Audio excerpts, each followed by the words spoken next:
जय श्री कृष्णा। राधे राधे। नमस्कार दोस्तों, स्वागत है आपका हमारे YouTube चैनल ज्ञान टीवी में। वीडियो शुरू करने से पहले वीडियो को प्यारा सा लाइक और अपने दोस्तों के साथ शेयर जरूर करें। लेकिन दोस्तों, उससे पहले आपसे हाथ जोड़कर रिक्वेस्ट है कि हमें वीडियो बनाने में बहुत मेहनत और रिसर्च लगती है और आप लोग वीडियो को देख लेते हो लेकिन चैनल को लाइक और सब्सक्राइब नहीं करते। कर दो यार, केवल क्लिक ही तो करना है। इससे हमें मोटिवेशन मिलता है जिससे हम आप लोगों के लिए और अच्छे अच्छे वीडियो बना पाते हैं। तो मित्रों, आपका कीमती समय न बर्बाद करते हुए जान लेते हैं दोस्तों, इन 3 लोगों की पुकार भगवान कभी भी नहीं सुनते। अगर आपके घर में भी ये गलतियां होती हैं तो आज ही सुधार लें, वरना आपकी इच्छा भगवान कभी भी नहीं करेंगे पूरी। इसी के साथ हम जानेंगे दोस्तों के कौन से वो काम हैं जिनसे भगवान अति प्रसन्न होते हैं और आपके घर पर हमेशा आशीर्वाद बरसाते हैं। दोस्तों, पैसा कमाने के लिए लोग तरह तरह के प्रयास करते हैं। लोग दिन रात मेहनत करके ज्यादा से ज्यादा पैसा कमाने की कोशिश करते हैं, लेकिन बहुत कम लोग ऐसे होते हैं जो पैसा कमाने में सफल होते हैं। ज्यादातर लोगों को निराशा का सामना करना पड़ता है। इसके अलावा वर्तमान समय में पैसा सभी लोगों की पहली जरूरत है। पैसे के बिना कुछ भी संभव नहीं है। हर जगह पैसे की जरूरत है। इसमें आप समझ सकते हैं कि पैसे के बिना रहना बहुत ही मुश्किल है। शास्त्रों में कई ऐसे कार्य हैं जिनसे व्यक्ति धन प्राप्त कर सकता है या बढ़ा सकता है। वहीं कुछ ऐसे कार्यों के बारे में भी बताया गया है जिन्हें करने से भगवान नाराज हो जाते हैं।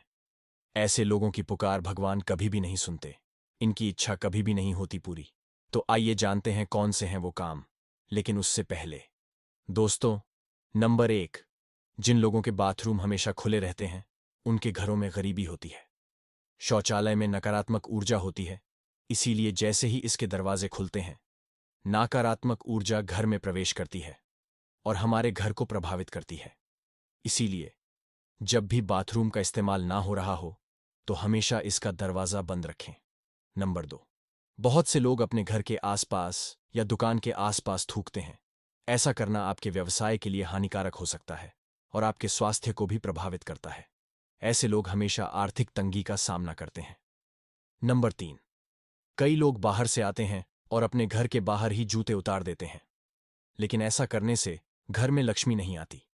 अगर घर के मुख्य द्वार पर जूते चप्पल बिखरे पड़े हों तो ये आने जाने में रुकावट बनते हैं, जिससे कि मां लक्ष्मी के आने का रास्ता रुक जाता है और मां लक्ष्मी ऐसे घर में प्रवेश नहीं करती है। इसीलिए आपको मुख्य द्वार पर हमेशा जूते चप्पलों को सुव्यवस्थित तरीके से लगाना चाहिए और यूं ही बिखरे हुए नहीं रहने देना चाहिए। नंबर 4, जो लोग घर के बाहर बड़े बर्तन रखते हैं या घर के मुख्य द्वार के बाहर खाली घड़ियां रखते हैं तो इस आदत को तुरंत ही छोड़ दीजिए, क्योंकि ऐसा करने से लक्ष्मी लंबे समय तक घर पर नहीं रहती है। 5, घर हमारे लिए बहुत ही महत्वपूर्ण हिस्सा माना जाता है। बड़ों की सलाह के अनुसार पितरों की तस्वीर को कभी भी पूजा घर में नहीं रखना चाहिए। इसके अलावा अगर आपके घर के अंदर पितरों की तस्वीर है तो नियमित रूप से सूर्य अस्त के समय पितरों की तस्वीर के सामने दीपक लगाना चाहिए। अगर आप इस उपाय को करते हैं तो ये पूर्वजों का आशीर्वाद लाता है और जीवन में कभी भी धन की कमी नहीं होती। नंबर 6, ज्यादातर लोग अपने काम धंधे से खाली हाथ घर लौटते देखे जाते हैं, लेकिन आपको सावधान रहना चाहिए कि घर कभी भी खाली हाथ न आए।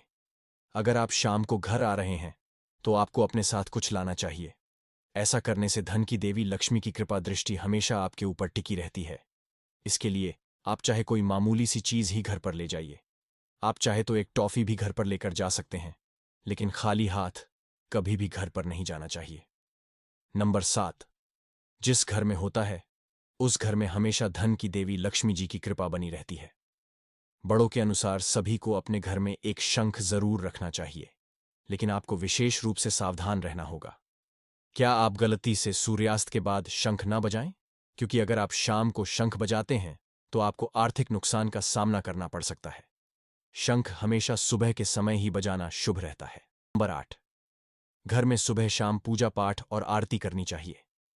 उससे देवताओं का आशीर्वाद आपके ऊपर और धन की देवी मां लक्ष्मी का आशीर्वाद हमेशा आपके घर पर बना रहता है। नंबर 9, कभी भी शाम को किसी बात को लेकर बहस न करें।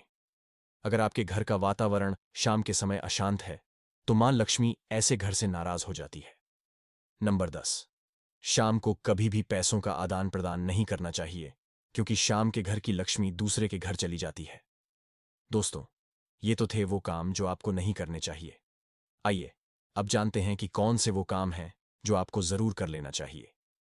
जिस घर में ये काम किए जाते हैं वहां सदैव पितृ खुश रहते हैं और ऐसे घर पर देवी देवताओं का आशीर्वाद हमेशा बरसता रहता है। नंबर 1, वास्तु के अनुसार घर के मुख्य द्वार को हमेशा साफ रखना चाहिए। घर की महिलाओं को रोजाना जागने के बाद सबसे पहले घर के मुख्य द्वार को साफ करना चाहिए। इससे नेगेटिविटी दूर होती है। नहाने के बाद, घर में पूजा करने के बाद मुख्य द्वार पर हल्दी वाले पानी के छींटे मारने चाहिए और दरवाजे के दोनों ओर थोड़ा थोड़ा पानी प्रवाहित करना चाहिए। घर के बड्ढे व्यक्ति क्या बड्ढे बेटे को घर से निकलने से पहले मुख्य द्वार पर रोजाना दोनों ओर स्वस्तिक का चिन्ह बनाना चाहिए। घर की महिलाएं भी यह कार्य कर सकती हैं। साथ ही स्वस्तिक की रोजाना धूप से पूजा करनी चाहिए। इससे बुरी नजर घर से दूर रहती है। शाम के समय मंदिर में दिया जलाने के बाद एक दिया मुख्य द्वार पर भी जलाकर रखना चाहिए। माना जाता है कि मुख्य द्वार को रोशन करने से मां लक्ष्मी आपके घर में प्रवेश करती है। नंबर 2, आपको रोज सुबह उठकर तुलसी को जल चढ़ाना चाहिए ताकि आपके ऊपर देवी देवताओं की कृपा बनी रहे। शास्त्रों में वर्णित है कि जिसे घर में तुलसी होती है और जो लोग तुलसी की देखरेख करते हैं उनके घर में हमेशा सुख समृद्धि बनी रहती है। नंबर 3, सुबह खाना बनाते समय आप एक रोटी जरूर अलग से निकाल दें जो कि आपको गाय को खिलानी चाहिए। आप हर रोज काम पर निकलने से पहले एक रोटी गाय को जरूर खिलाइए। इससे आपके घर में बरकत होगी और अन्न धन की कमी कभी भी नहीं होगी। नंबर 4, अगर आप सुबह जल्दी उठ जाते हैं तो आपको पूरा दिन शरीर में ताजगी महसूस होती रहेंगी। इससे आपके स्वास्थ्य पर भी अच्छा असर होगा।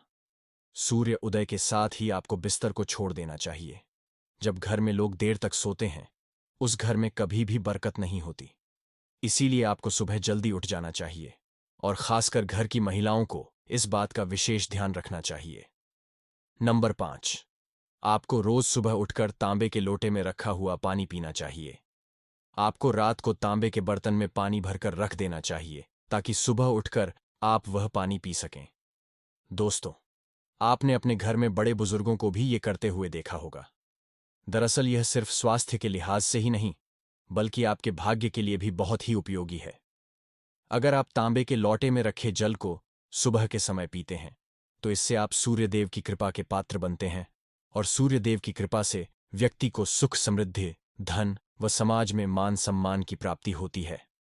नंबर 6, शास्त्रों में वर्णित है कि जो लोग सूर्य को नियमित रूप से जल चढ़ाते हैं वो लोग समाज में मान सम्मान प्राप्त करते हैं और सेहत के साथ साथ लंबी उम्र भी प्राप्त करते हैं। आपको रोज अपने घर के मंदिर में पूजा करनी चाहिए और धूप, दीप, अगरबत्ती जलानी चाहिए जिसके धुएं से वातावरण शुद्ध होगा और नकारात्मक ऊर्जा भी नष्ट हो जाएगी। नंबर 7, तो हर रोज घर से निकलने से पहले थोड़े दही का सेवन करना चाहिए जिससे आपके कार्य में बाधा नहीं पड़ेगी और यह शुभ माना जाता है। नंबर 8, अगर सुबह के समय आपकी आंखें पूजा की घंटी की आवाज या शंख की आवाज के साथ खुलती है तो कहना ही क्या। इसका सीधा सा अर्थ होता है कि हमारे जीवन के अब सारे कष्ट और नकारात्मक प्रभाव प्रभु ने हर लिए हैं। इसीलिए कहा जाता है कि सुबह उठकर खुद भी पूजा करनी चाहिए और भगवान का आशीर्वाद लेना चाहिए और घर में घंटी और शंख का नाद करें ताकि मन के साथ ही घर की नकारात्मकता भी दूर हो जाए। आप सुबह तैयार होकर घर से निकले हैं और रास्ते में आपको झाड़ू लगाता हुआ या कचरा उठाता हुआ सफाई कर्मी दिख जाए तो यह बेहद ही शुभ माना जाता है। आप उन्हें देखकर मौना बनाएं। ज्योतिष शास्त्र में सफाई कर्मी को शनिदेव से संबंधित बताया गया है। ऐसे में अब सुबह सुबह उसे कुछ दान जरूर दें। इससे आपके दिन की शुरुआत और भी अच्छी होगी और कष्ट कट जाएंगे। अक्सर हमें आदत होती है कि सुबह उठते ही हम सबसे पहले आईना देखते हैं, जबकि हमें इससे पूरी तरह बचना चाहिए। वास्तु विज्ञान का मानना है कि जब हम सुबह सोकर उठते हैं तो हमारे शरीर पर नकारात्मक ऊर्जा का प्रभाव रहता है, जिसका सबसे अधिक असर हमारे चेहरे पर होता है। जब हम उठते ही आईना देखते हैं तो वह ऊर्जा आंखों के जरिए एक बार फिर हमारे अंदर प्रवेश कर जाती है। इसीलिए हमें मुंह धोने के बाद ही कांच देखना चाहिए। तो दोस्तों, आज की वीडियो में इतना ही। आशा करता हूं हमारे द्वारा बताई गई जानकारी आपको पसंद आई होगी। दोस्तों, पसंद आई हो तो वीडियो को प्यारा सा लाइक और साथ ही अपने YouTube चैनल ज्ञान टीवी को सब्सक्राइब करना ना भूले, ताकि हमारे आने वाली वीडियो आप तक जल्द ही पहुंच जाएं। साथ ही कमेंट बॉक्स में जय मां लक्ष्मी जरूर लिखें। मिलते हैं किसी एक नई वीडियो के साथ। तब तक अपना ख्याल रखना। धन्यवाद।